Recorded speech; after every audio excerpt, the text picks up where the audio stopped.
Tamaro's POV. I was busy with the meeting nang biglang nag-ring ang cellphone ko. Di ko sana sasagutin kung di ko lang nakitang si Isabel yon. Una agad pumasok sa Tristan sa isip ko kaya agad ako nag-excuse sa meeting para sagutin ang tawag. Tamaro, nawawala si Tristan. Natatarantang bungad ni Arabella sa akin. Nabato ako. I should move pero hindi ko alam kung papaano. My son is missing. I'm sorry Tamaro, hindi ko alam. Hindi ko sinasadya. Paumanhin ni Isabel. Hindi ko na nagawang magpaalam sa mga kamiting ko. Binaba ko ang tawag at mabilis na nagpunta sa mall. Nakita ko mga nagkumpulang security guard ng mall. Doon ko rin nakita si Isabel na halos mamutla na. I am so sorry, Tamaro. Paulit-ulit pa ang paghingi niya ng tawad. Ginantian ko yung yakap niya kahit lumilipad yung pag-iisip ko. I should do all things para maibalik agad sa akin ang anak ko. I swear hindi ko ulit siya hayaan sa kamay ng ibang tao. Anong balita? Salubong ko sa mga security guard na nagkukumpulan at ang iba'y may kausap gamit ang walkie-talkie nila. May nakita pong bata na lumabas sa may annex. Kagaya po ng sinasabi ng misis ninyo. Paliwanag ng guard na kagad kong pinutol. She's not my wife. Putol ko sa kanya kaya agad siyang humingi ng tawad. Yun na nga po. May bata nga daw pong tumako palabas ng mall umiiyak. Nakakulay blue pong polo at pantalon. Naka-rubber shoes din po na kulay itim. Paliwanag ng guard. Marin ako napapikit. That's my son. Alam ko si Tristan yon. Pero bakit siya umiiyak? What happened? Bumaling ako kay Isabel hanggang ngayon namumutla dahil sa mga nangyayari. I know this Isabel may offend you but napagalitan mo ba si Tristan or something? Tanong ko sa kanya at mabilis tong napailing. Of course not. Dumiretso kami sandali sa isang butik. Then suddenly bumitaw siya sa akin tapos tumakbo kung saan. I tried to chase him but hindi ko alam kung saan siya nagsuot. I am very sorry, Tamaro. Maluhaluhang kwento niya. Hindi ko masisisi si Isabel. Marahil may rason ng anak ko kung ba't siya tumakbo. But whatever it is, kailangan ko siyang mahanap. Dahil kahit ngayon ay malapit na ata akong mabaliw kakaisip kung nasaan na siya. Yes, thank you Kenneth. Paalam ko dito. Maging sina Leon at Michael hiningan ko rin ng tulong. Di na rin ako nagstay pa na matagal doon sa mall. Kahit matulog ako doon, wala din naman si Tristan. Lumabas siya ng mall. Yung report. I pray na sana walang mangyaring masama sa aking anak. Papatayin ako ni Angela kapag nalaman niya na nawala ko yung anak namin. Wala kang kasalanan, Isabel. Baka may nakita lamang ang batang iyon. Kaya tumakbo. Mahanap din natin siya. Pag-aalo ni Mommy dito. Wala akong ginawa kundi lumakad at umikot. Kung sino-sino din tinawagan ko para hingan ng tulong. Di ako makakapayag na wala sa akin ang anak ko ngayong gabi. Hindi ko kaya yon. Ano? Anong klase ba kayo? Hihintayin niyo ba may mangyari pang masama sa anak ko bago kayo umaksyon? 24 hours na yan. Iyaw ko sa kausap kong polis. Tamaro, can you calm down? Di makakatulong sa atin yung ginagawa mo. Suway sa akin ni Mommy. No, Mom. Hindi ko kaya umupo dyan at magtsaa pa habang yung anak ko nawawala at di ko man lang alam kung nasaan na. Kung ayos lang ba siya, baka nagugutom na siya. Tangina, baka natatakot na yun. Singhal ko sa kawalan. Kita kong pagkatameme ni Mommy sa sinabi ko. Ayoko sana maging bastos sa harapan niya pero hindi ako mapakali hanggat di ko nakikita ang anak ko. Di ko mapigil ang pagdali ng luha sa pisngi ko. Minsan lang nalayo sa akin yung anak ko nung iniwan ko sila ni Angela. I should be out. Mababaliw ako kakahintay dito. Anunsyo ko sa kanila at saka kapadabog na kinuha ang susi ng sasakyan ko sa center table at mabilis na mabas ng bahay. Dumiretso ako kina Michael kung nasan sila Kenneth at si Leon. Akala ko na sila lang pero nandun din ang mga asawa nila. Batid ko kasing malapit din sila kay Tristan, lalo ng bata ito. Salit-salitan sila sa pag-aalaga, habang busy ako noon sa paghahanap kay Angela. Don't worry, Tamaro. Lahat ng pwedeng hingan ng tulong hiningan na namin. Pag-aalo sa akin ni Pia. I called Jessa. Galing sila ng mall kanina. Sabi ni Michael pagkatapos kausapin yung pinsan niya. Parang may nabuong pag-asa sa aking kalooban kahit na hindi pa man din ako sigurado doon. Di kaya nakita ni Tristan si Angela? Halos araw-araw dala ni Tristan ang litrato ni Angela. Hindi imposibleng nakita niya ito. Suwestyon ni Kenneth. Pero hindi pa bumabalik ang alaala ni Angela. Sabi naman ni Leon. Hindi kaya nilapitan ni Tristan si Angela din syempre, hindi naman siya naalala ni Angela kaya tinanggihan niya to? Matalinong sabi naman ni Rose. Pwede. Tama. Baka ganun nga. Si Sofia na yon, asawa ni Michael. Posible nga ang mga naiisip nila. Pero lalo lang bumigat ang pakiramdam ko dahil doon. Kung totoo ngang nakita ni Tristan ng mami niya, tinanggihan siya, siguradong masakit yun para sa anak ko. At pwede na sigurong dahilan yun kaya umiiyak do. Angela's POV. It's been 2 days mula na may nangyari sa mall. Pero hanggang ngayon hindi ko pa rin makalimutan yung itsura ng batang yumakap sa akin at tumawag na mommy. Kawawa naman siya. Sana nakauwi siya sa kanila. Ang isiping nawawala pa rin hanggang ngayon ang batang ngayon nagpapasakit na sa aking dibdib. Ganon siguro talaga pag magulang ka. Iisipin mo rin paano kung saan ako mangyari yon. Just sa sandali lang ako, may ibabalik lang ako sa kaibigan ko. Paalam ko dito. Natulala itong tumango sa akin. Di ko alam kung anong totoong nangyari sa kanya. Simula na may nakita kaming bata sa mall, ganyan na siya. Palagi nakakulong sa kwarto niya at kuminsan pa nga, hindi na nilalaro si Tali. Marahil may problema lang kaya naman nag-alala kami sa kanya, maging si Hendrix at Lolo. Natutulog ang anak ko kaya ngayon ko na lang naisipan na puntahan si Tamara sa address sa main branch ng bar nila. Nandun daw kasi sa office niya eh. Gusto ko lang sanang personal ibalik sa kanya yung jacket na pinahiram niya sa akin nung gabing nagde-dinner kami. Sorry ma'am. 2 days na rin po hindi pumapasok si Sir Tamaro eh. Yung kaibigan po niyang si Sir Leon ang tumitingin-tingin itong bar ngayon. Sabi sa akin na isa sa mga employees nila. Sige, salamat na lang. Muli akong sumakay na sasakyan para umuwi na. Pero naisipan kong bumili ng donut para pasalubong ko kay Tali. Baka mamaya magising yon pagdating ko.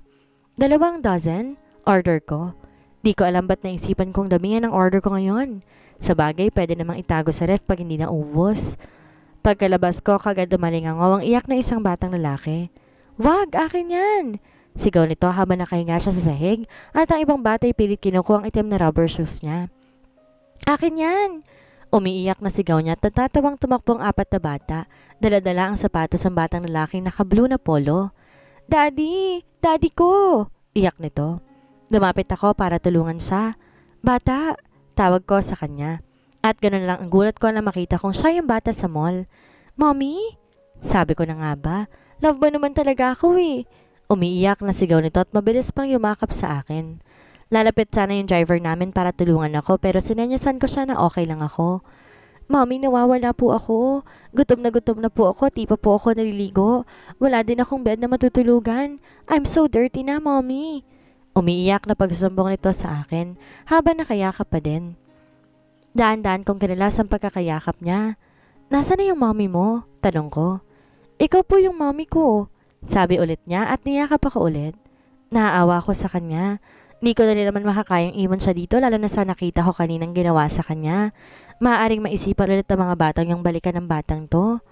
Sumama ka muna sa akin. Tutulungan kitang hanapin yung parents mo, okay? Pag-aalo ko dito. Yehey! Iuwi na ako ni mommy. Umiiyak pero masayang sabi nito at tumatalon-talon pa. Nasa sasakyan pa lamang kami, pinakain ko na siya ng donut. Halatang gutom na ito dahil halos nakailan na siya. Buti na lang, 2 dozen na nabili ko. Pareho pala kayo ng baby ko, matako yun sa donut. Nakangiting kwento ko sa kanya. Agad ng laki ang mata niya. Girl o boy, mommy? Baby, sagot ko. Girl siya. Napangiti ako na lumapit to sa akin at niyakap ako. Okay lang kahit di na ako pinaka-baby niyo, mommy. Ang mahalaga may baby sister na ako. Kwento nito. Namanga ako sa pag-iisip ng batang to. Mukhang maayos siya na palaki ng mga magulang niya. Anong pangalan ng baby boy ko? Asar ko sa kanya.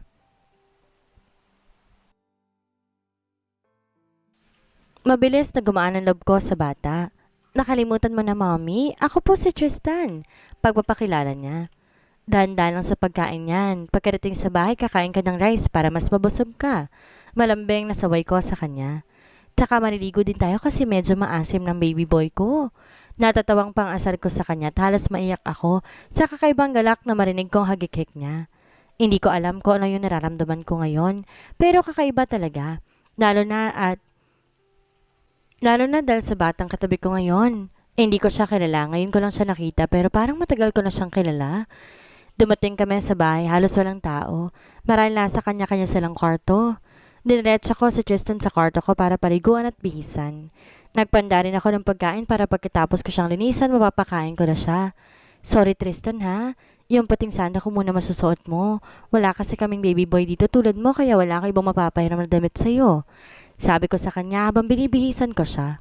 Nakangiti lang to sa akin. Wala siyang pakiram ko nung suot niya ngayon at natatawa din ako dahil parang nakalimutan nito ang kanyang gutom. Tara papakainin muna kita.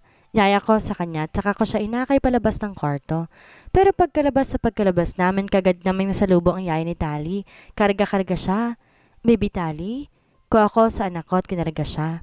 Lumod ako para mapantay namin si Tristan. Hi baby Tally, you're so pretty. Sabi ni Tristan at pabilis niyakap ang anak ko. Natutuwa tuloy ako dahil parang biglang naging dalawa yung anak ko. Pareho ko silang inakay patungo sa dining. Doon ko naabutan yung binili kong pasalubong kay Tally kanina at yung pinahanda kong pagkain para kay Tristan. Nakakandong sa akin si Tally habang katabi naman namin si Tristan at sinusubuan ko siya. Tuwang-tuwa siya sa pakikipaglaro kay Tally na kumain ng donut. Mommy, eat! Baling sa akin ni Tally at saka inirap sa akin ang donut niya. Kumagat ako doon kaya pumalakpak siya. Nakangiti lang sa amin si Tristan na nanonood. Angie? Batid ko na pahinto si Jessa sa pagsasalita kaya naman nilingon ko siya at nandoon na naman ang parehong reaksyon niya nang una naming makita ang batang to sa mall. Teka Jessa, bakit? Nag-aaral lang tanong ko. Umahangos nung lumapit kay Tristan at niyakap to. Batid ko ang pagkabigla ni Tristan dahil doon. Miss na kita. Baby Tristan, patawarin mo si Tita Jessa. Umiiyak na sabi pa niya ditong kinakunot ng noo ko. Jessa? Di ako nito pinansin. Dito ka natitira, baby Tristan ha? Pagkausap niya dito. Kagad naman napangiti at napatango si Tristan dahil dito. Jessa, hindi pwede. Kailangan natin siya ibalik sa mga magulang niya. Suway ko sa kanya. No, Angela, hindi siya atin. Pagpapaalala ko sa kanya. May karapatan ka sa kanya dahil sa'yo siya, Angie. Nakatingin ako kina Kirsten at Tally na naglalaro sa rubber mat. Naglalaro ang mga to at the same time nakasalang pa sa cartoons ang DVD. Hindi ko alam kung bakit napapangiti ako habang pinapanood ko silang dalawa. Tama na, baby Tally. Kundi busog na si kuya. Natatawang saway ni Tristan. Wala kasi tong ginawa kundi bigyan siya ng cookies at kung ano-anong tinapay na binake ko. Natutuwa ako kay Tristan dahil mukhang seryoso talagang batang to na parindigan ng pagiging kuya niya sa anak ko. Ngayon ko lang naramdaman yung ganitong saya. Nararamdaman ko to kapag nakikita ko yung anak ko pero parang mas doble ngayon. Siguro dahil masaya siya ngayon dahil may kalaro na siya. Mommy, pwede po bang papuntahin din natin si Daddy dito? Tanong ni Tristan nang nilapitan niya ako. Hindi ako kaagad nakasagot. Hindi ko rin naman kasi alam ang dapat kong isagot sa kanya. Sige na po, Mommy. Sigurado ako miss na miss ka na rin ni Daddy. Tapos mas magiging masaya pa siya dahil may little sister na ako. Pagbibida ni Tristan. Kinaraga ko siya at pinaupo sa lap ko. Sorry baby Tristan ha, hindi ko kasi kilala ang daddy mo. Paumanhin ko sa kanya. Isusulat ko po yung name niya, Mommy. Sabi nitong agad moba sa akin para kunin yung ballpen at papel sa side table. Ganito yung pangalan ni Daddy. Tinuro niya kasi ito sa akin eh. Pagbibida niya habang nagsusulat siya. Napatingin ako kay Tristan ng matagal. Para kasing may kahawig siyang kilala ko, pero hindi ko mapangalanan. May naramdaman din akong awa para sa kanya. Kailan pa kaya niya huling nakitang mommy niya? Kailan ba kami magkamukha para akalain niyang ako yon? Ang daddy mo lang ba mag-isang nagpalaki sa'yo? Malambing na tanong ko habang sinusuklay ang malambot niyang buhok. Opo, si daddy ang palagi kong kasama. Sabi kasi niya, trabaho kayo mommy. Sabi ko nga sa kanya, pauwiin ka na dahil rich naman tayo eh. Kwento nito habang nagsusulat pa rin. Mabait pa yung daddy mo? Tanong ko pa. Opo, siya ang pinaka-best na daddy sa buong universe. Masiglang sambit niya pa. Kamukha mo ba siya? Opo. Nakalimutan mo na po ba mukha ni Daddy, Mommy? Nakakunot noong tanong nito. Napatawa ako at kagad kong inayos ang nakalukot niyang mukha. Paano pag nalaman mong hindi kayo ang mommy mo? Paano kung kamukha ko lang pala siya? Tanong ko sa kanya. Sigurado po ako na ikaw ang mommy ko. Sayang di ko nadala yung picture mo, Mommy. Nangihinayang nasambit pa nito. Ano bang pangalan ng mommy mo? Tanong ko pa. Ano po bang pangalan ninyo? Balik tanong niya sa akin. Angela. Nakangiting sagot ko. E di, Angela po ang pangalan ng mommy ko? Natatawang sagot niya at alam niyang kalokohan niya.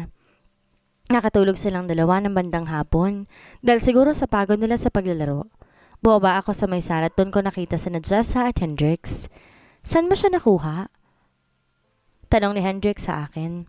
Nakita ko siya noon bumili ako ng pasalubong para kay Tally. At siya rin kasi nakita namin sa mall ng isang araw, di ba Jessa? Baling ko sa tahimik lamang na sa Jessa. Bakit may problema ba? May naghahanap na ba sa kanya? Tuloy-tuloy pang tanong ko. Iniisip ko rin naman kasi, yung pwedeng maramdaman ng daddy ni Tristan, lalo na't mukhang 3 araw na tong di nakakauwi sa kanila. Kung sakali mang malaman ko kung sinong daddy nito, kagad ko siyang ibabalik. Mahirap malayo sa anak. Isipin ko pa nga na mangyayari kay Tali hindi ko na alam ang gagawin. Wala naghahanap. Sabat naman na Jessa. Pero hingi din ako ng tulong para maibalik na si Tristan sa magulang niya. Paninigurado ko pa sa dalawa. Hindi, sabi ni Jessa na ikinagulat ko. Ano bang nangyayari sa'yo, Jessa? Mahinahong tanong ko sa kanya.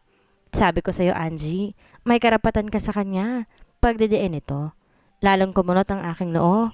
Wala, Jessa, hindi siya atin. May pamilya siyang naghahanap sa kanya. Sigurado nag-aalala na sila ngayon. Laban ko. Tama na yan. Jessa, umakyat ka na muna sa kwarto mo. Suway ni Hendrik sa amin.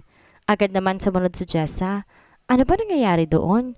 Nakakulot noong tanong ko kay Hendrix. Guilty. Tamad na sabi nito. Ano? Naguguluhang tanong ko. Pero ngayon nagkibit balikat na lamang ito. She has her own reason, Angela. Sagot ito sa akin. Di na ako sumagot pa pagkatapos noon. Tell me kung kailan ka ready para maturuan na kita tungkol doon sa restaurant. Paalala niya. Hindi ko alam kung magiging ready ako eh. Sobrang na kasing naibigay ni Lolo para sa amin ni Tali. Pagdadahilan ko. Lahat naman ang binigay niya sa inyo bukal sa loob niya. Hindi mo dapat yung tangyan dahil iniisip lang din ni Lolo ang future niya ni Tali pareho. Pagpapaintindi niya sa akin. Nagkibit balikat ako. Di pa ako sure. Sa akin, Angela, kailangan ka maging sigurado sa isasagot mo sa akin. Singit niya. I can wait. Sabi ko naman sa'yo, di ba?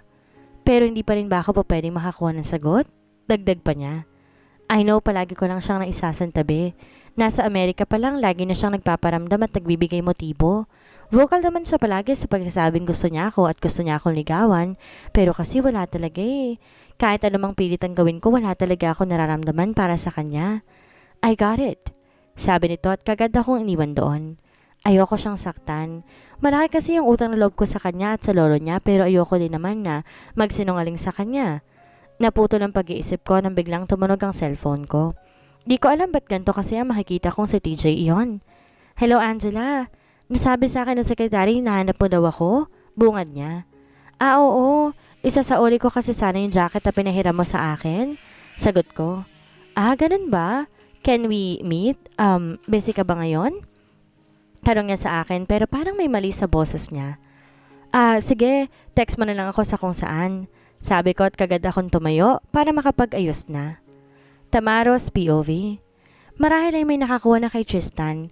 Don't worry, Tamaro. Makikita din natin ang anak mo. Pagpapalakas ni Leon sa loob ko. Gusto ko sanang gumaan yung loob ko pero hindi ko alam kung paano. Kaya wala naman akong magawa kundi ang tumungga lamang ng alak. Tamaro naman, kailan mo babalak na buksan tong bar mo? Ilang araw na. Balak mo ba talagang ubusin mag-isang laman nito? Sita sa akin ni Kenneth. Pero hindi nyo alam kung anong pakiramdam na mawala ng anak. Nanggigigil na sabi ko pa. Galit ako sa sarili ko dahil hinayaan ko lamang na mangyari ito. Kung mas naging maingat lang sana ako, hindi mawawala ang anak ko. Tamaro naman, may anak din kami. Parang anak na nga rin namin si Tristan eh. Mabigat din to sa pakiramdam namin pero ayaw naman naming tumulad sa'yo na nagpapakalunod ka sa alak. Kung lahat tayo ganyan sa tingin mo ba, may babalik natin siya kaagad sa iyo? Sumbat pa ni Leon. Tangina kasi, kakasalanan ko talaga to. Parinisi ko pa sa aking sarili.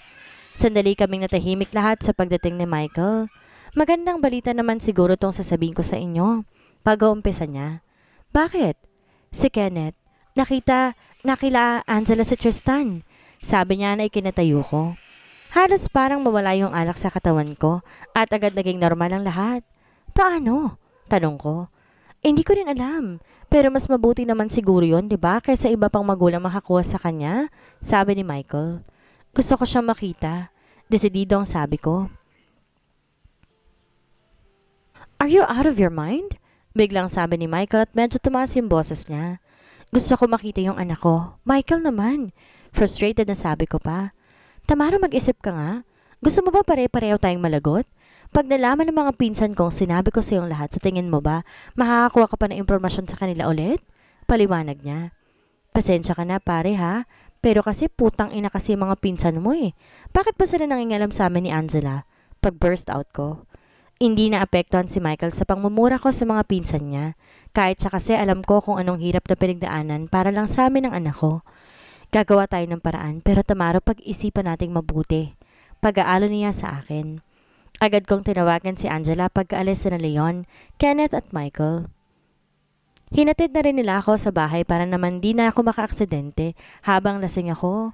Pero hindi ko rin naman kaya magpahinga na lamang dito sa bahay. Kahit papaano gumagaan ang loob ko, nalalaman kong na kay Angela yung anak namin. Pero lubos kong kinababahala ay kung paano ko sasabihin sa kanya ang lahat. Mali siguro talaga. Nananahimik na lamang ako at sinunod na lamang yung mga plano na gusto ng mga pinsan niya. Dapat nung una pa lang kami nagkita, sinabi ko na sa kanya, lahat. Hindi ko siguro kami aabot sa ganitong kailangan pang mawala ng anak namin para lang mailabas na ang lahat ng katotohanan. Papaalala mo sa kanyang lahat? Sigurado ka? Paano kung kinamumuhian ka pa rin niya? Kagad pumasok ang mga katanungang iyon sa aking isipan. Tama, handa na nga ba akong harapin yung pagkasama namin tulad ng dati? Babalik kami kung saan galit siya sa akin at puro kami sekreto? Nakakasawa na yon. Kaya nga gusto ko nang baguhin yon. Nag-cold shower muna ako at saka nagbihis. Ayoko namang mangamoy alak pa ako sa harapan niya. Kahit paano, nawala ang pagkalasing ko. Dahil sa kapeng tinimpla ni Leon bago sila umalis ng bahay. Tinext ko kay Angela kung saan restaurant kami magkikita. Alam ko medyo maaga pa ako pero tumuloy na rin lamang ako. Hanggang ngayon hindi ko pa alam ang mga eksaktong gagawin ko. Bahala na siguro. Sorry, late ako. Sabi nito pero tama na naman ang dating niya. Maaga lang talaga ako. Nakangiti ito sa akin. Di ko alam kung dala lamang ba ito ng alak pero mas lalo ko nakita ang mga pagbabago sa aking asawa. Sa lahat ng yun napapatanong tuloy ako sa aking sarili kung karapat dapat ba ako para sa kanya. Sa kabila kasi ng lahat ng masasakit na nagawa ko, eto pa rin ako, humihingi ng walang sawang pagkakataon. Okay ka lang ba? Nag-aalala lang tanong niya sa akin. Ngumiti ako at tumango, pero kita kong di nawala ang pag-aalala sa kanyang mukha. May problema ka ba, TJ? Nag-aalala lang tanong niya pa din. Wala naman, sa negosyo lang. Pagsasinungaling ko. Ito nga pala, salamat. Sabi niya sabay abot ng paper bag na naglalaman ng jacket ko. Ikaw, kamusta ka na? Tanong ko sa kanya. Ako? Ayos naman, ganun pa rin. Natatawang sagot niya sa akin. Sa bahay ninyo, wala naman bang naging problema? Tanong ko pa. What a shit question, Tamaro. Mag-isip ka naman. Kita kong parang kumurot ang noon nito. Sa bahay? Ha? Ayos naman kami doon? Sagot niya. Sandaling natigil ang pagtatanong ko sa kanya noong dumating ang waiter. Sandali naming sinabi mga order namin saka ako bumalik sa pagtatanong sa kanya. Yun lang? Wala ka bang iba or something na bago? Nag-aalang ang tanong ko. Sandali muna siyang napapaisip. Oo. May nakita kasi akong bata ng isang araw kaya doon muna siya sa amin nakatira ngayon. Natutuwa ang kwento niya. You got it right, honey? Talaga? So, kamusta na siya? Tanong ko pa. Ayos naman siya, mabait na bata. Sabi nga niya, sa daddy niya daw siya nagmana. Pilo din siguro yung tatay nun, pagbibiro niya pa. Siguro nga, gwapo rin siguro yung tatay nun, ano? Di ako nabigo dahil agad tong tumango. Oo naman siguro, gwapo kasi si Tristan at cute pa, pagbibida niya. Ang sarap pakinggan na sinasabi niya yon ng pangalan ng anak namin. Magtatanong pa sana ako muli sa kanya na kaagad siyang dinugtong dito na nagpatameme sa akin. Tuwang-tuwa nga yung anak ko dahil may kuya na daw siya. Natatawang kwento niya. May anak ka? Di makapaniwalang tanong ko. Tumango ito. Oo, babae. Angela's POV. Anong problema, apo? Tanong ni Lolo habang nakaupo ko sa may kitchen counter. Malalim ng gabi kaya't nagulat ako dahil gising pa to. Lolo, bakit gising pa po kayo? Nag-aalala lang talong ko dito. Saka ko siya giniya para makaupo din. Ikaw, Iha, bakit gising ka pa? Balik na tanong niya sa akin. Tipid akong ngumiti. May iniisip lang po. Nakita ko pa ang bahagyang pagtangon, Lolo. Opo, masaya po ako dahil nakabalik na siya sa totoo niyang magulang. Naibalik namin si Tristan sa totoo niyang magulang sa tulong ni Michael. Gusto ko nga rin sana ma-meet ang daddy ni Tristan pero hindi ako nagkaroon pa ng pagkakataon. Si Michael na ang gumawa ng lahat. Sinundo niya sa bahay si Tristan at saka binalik sa totoong pamilya nito. Ayaw pa nga nitong sumama nung una at iyak ng iyak. Natigil at pumayag lang na sinabi kong dadalawin ko siya at pwede niya siyang dumalaw dito sa amin pag nagkataon. Di lang siguro si Tristan ang iniisip mo, no? Tanong niya na may halong pang-aasar. Agad ako napatingin kay Lolo at saka kumunot ang noo ko. Hindi ko kasi maintindihan ang ibig niyang sabihin. Kamusta na nga pala yung nagaya sa'yo ng dinner date? Muling pang-aasar pa nito na ikinalaki ng aking mata. Lolo naman daing ko. Lalo pang lumaki ang ngisi nito. Siya marahil ang iniisip mo, no? Mabilis akong umiling. Hindi po, lolo. Pagtanggi ko. Gusto mo siya. Pahayag niya. Matagal ako napatitig sa kanya. Gusto ko nga ba si TJ? Hindi ko alam. Napansin ko kasi para medyo nanlalamig to sa akin. Hindi ko ma-explain yung feeling. Pero kasi simula ata nung nabanggit kong may anak na ako, nagbago ng pakikitungo nito sa akin at parang ilag siya sa akin na hindi niya matingnan sa mata. Nagmamadali pa nga tong umalis nun pagkatapos kumain para bang balisa at wala sa sarili. Malalim ang iniisip. Di ko po alam, lolo. Halos pabulong na lamang iyon. Gusto mo na nga siya. Seryosong sabi pa nito. Pero lolo, sandali pa lang kami nagkakilala. Laban ko. Apo, Angela, wala namang kaso yon kung matagal na kayo magkakilala o hindi. Ang mahalaga ay yung nararamdaman mo ngayon. Pagpapaliwanag niya.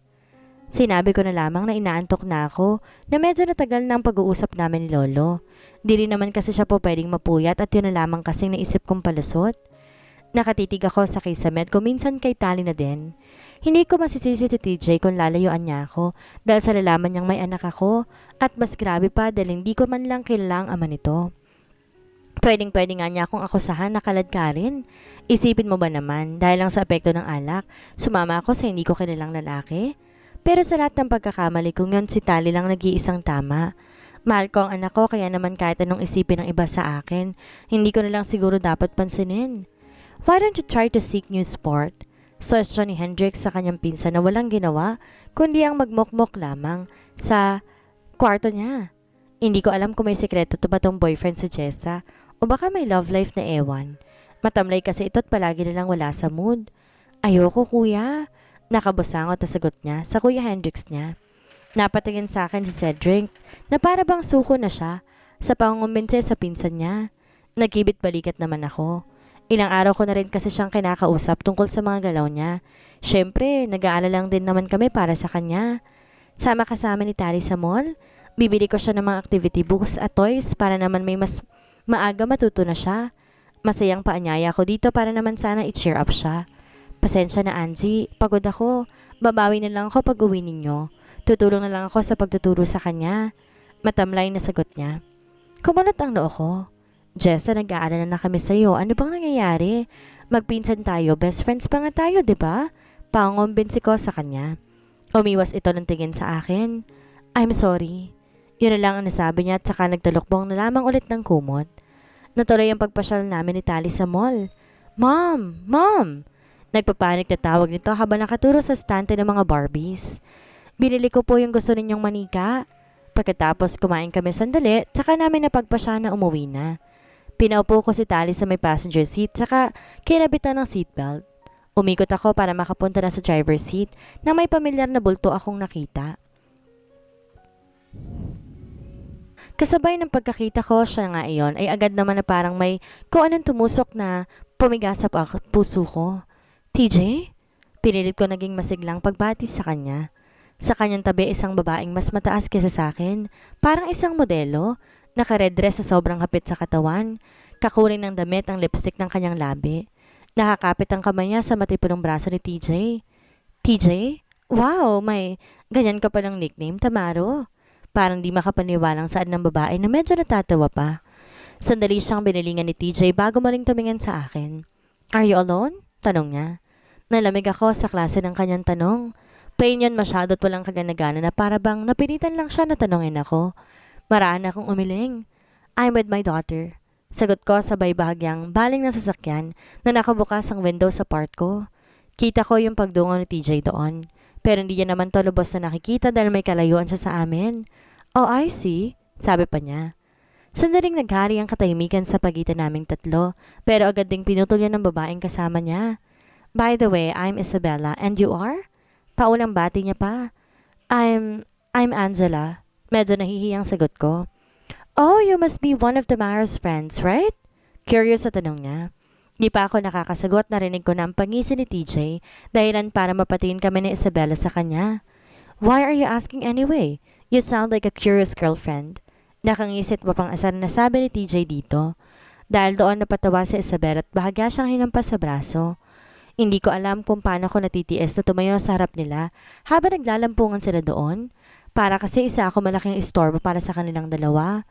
Ayoko nga sanang maramdaman to pero ngayon ko lang nakumpirma talaga na marahil totoong sinabi ni Lolo sa akin na may feelings nga ako para kay TJ. Marahil nga sa maiksing panahon na nagkakilala kami, nagustuhan ko na siya kaagad. Napansin ko rin kasi masyado din ako naging mabilis pagdating sa kanya. Kagaya na lang noong una namin pagkikita. Niyaya niya ako mag-dinner at sumama naman ako kaagad.